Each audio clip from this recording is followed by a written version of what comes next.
రాజన్న సిరిసిల్ల జిల్లా ఎల్లారెడ్డిపేట మండల కేంద్రంలో క్యాత్ ల్యాబ్ సూపర్ స్పెషాలిటీ ఆసుపత్రిని ఏర్పాటు చేయడం అభినందనీయమని కరీంనగర్ మాజీ ఎంపీ బోయినపల్లి వినోద్ కుమార్ అన్నారు. గ్రామీణ ప్రాంత ప్రజలకు అత్యాధునిక వైద్య సేవలను అందుబాటులోకి తీసుకురావాలనే సదుద్దేశంతోనే ఆసుపత్రిని ఏర్పాటు చేయడం ఎంతో మంచి పరిణామమని ఆయన పేర్కొన్నారు. అశ్విని హాస్పిటల్ యాజమాని డాక్టర్ సత్యనారాయణ స్వామి గత 46 సంవత్సరాలుగా వైద్య రంగంలో విశిష్ట సేవలు అందిస్తున్నారని వినోద్ కుమార్ తెలిపారు. గ్రామీణ ప్రాంతంలో క్యాత్ ల్యాబ్ తో కూడిన సూపర్ స్పెషాలిటీ ఆసుపత్రిని ఏర్పాటు చేయడం తెలంగాణలో వైద్య సేవల విస్తరణకు ఒక మంచి ఉదాహరణగా నిలుస్తుందని తెలిపారు. రాజన్న సిరిసిల్ల జిల్లాలో ఎల్లారెడ్డిపేట మండల కేంద్రము. ఇది మేజర్ గ్రామ పంచాయత్, మున్సిపాలిటీ కూడా కాదు. ఇక్కడ అశ్విని హాస్పిటల్ డాక్టర్ సత్యనారాయణ స్వామి గారు 46 సంవత్సరాల క్రితం వారు ఆ రోజులలో సైకిల్ పైన పేద ప్రజలకు సేవ చేయాలని చెప్పి ఈ ప్రాంతంలో హాస్పిటల్ పెట్టడం జరిగింది. అంచెలంచెలుగా ఈరోజు ఈ 46 సంవత్సరాల సుదీర్ఘ ప్రయాణంలో డాక్టర్ స్వామి గారు ఒక అద్భుతాన్ని క్రియేట్ చేశారు.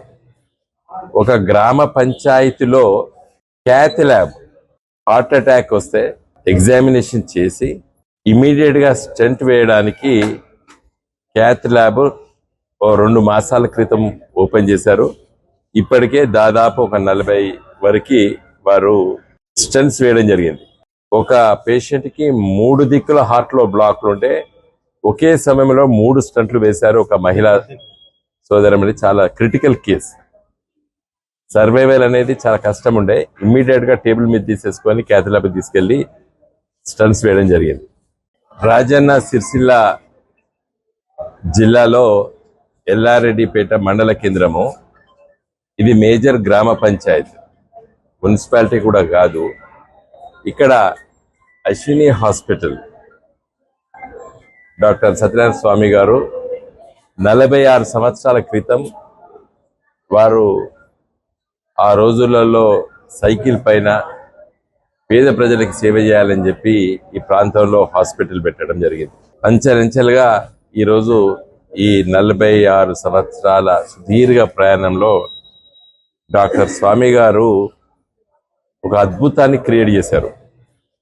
ఒక గ్రామ పంచాయతీలో క్యాత్ ల్యాబ్, హార్ట్ అటాక్ వస్తే ఎగ్జామినేషన్ చేసి ఇమీడియట్గా స్టెంట్ వేయడానికి క్యాత్ ల్యాబ్ 2 మాసాల క్రితం ఓపెన్ చేశారు. ఇప్పటికే దాదాపు ఒక 40 వరకు వారు స్టెంట్స్ వేయడం జరిగింది. ఒక పేషెంట్కి 3 దిక్కుల హార్ట్లో బ్లాక్లు ఉంటే ఒకే సమయంలో 3 స్టంట్లు వేశారు. ఒక మహిళా సోదరమని చాలా క్రిటికల్ కేస్. సర్వైవల్ అనేది చాలా కష్టం ఉండే. ఇమ్మీడియట్గా టేబుల్ మీద తీసేసుకొని క్యాత్ ల్యాబ్ తీసుకెళ్లి స్టంట్స్ వేయడం జరిగింది.